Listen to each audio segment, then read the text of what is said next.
diniklara na ang state of calamity sa buong probinsya. Dozens were stranded in the Malawag upper ulo floors of ang their mga imahe tumatak sa atin dulot ng bagyong Tino. Unit ng malakas na lindol ang lalawigan ng Cebu. 6.9 na lindol sa Cebu ay sa Cebu.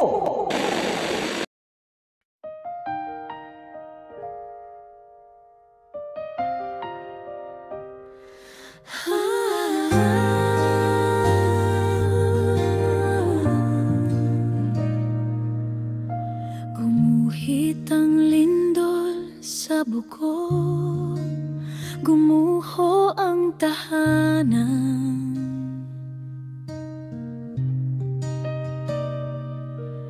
Sa Tino at Uwan, bahay rumagasa sa daanan.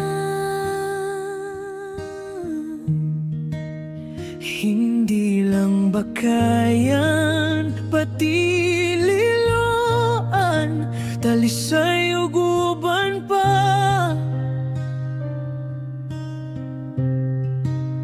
Kulang ang depensa, sira ang flood control sa Sugbo.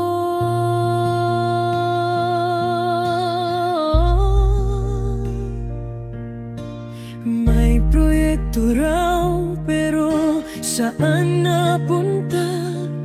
Ang pondo'y nawala, ang sistema'y bulok na.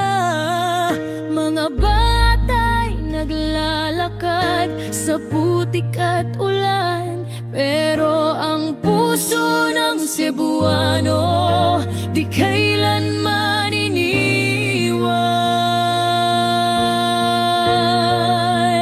Kahit may bagyo, kahit may lindol, tayo'y babangon, sa puso'y may apoy. Sa bawat unos, may liwanag na dumarating. Pasko sa Sugbo, di kailanman mawawala.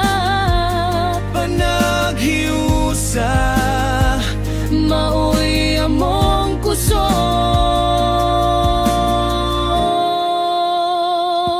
Sa baha, sa lindol, sa katiwalian, ang Cebuano ay di kailanman susuko. Pasko'y buhay kahit sa gitna ng kalisod. Sugboanon mula hutay hangtod sa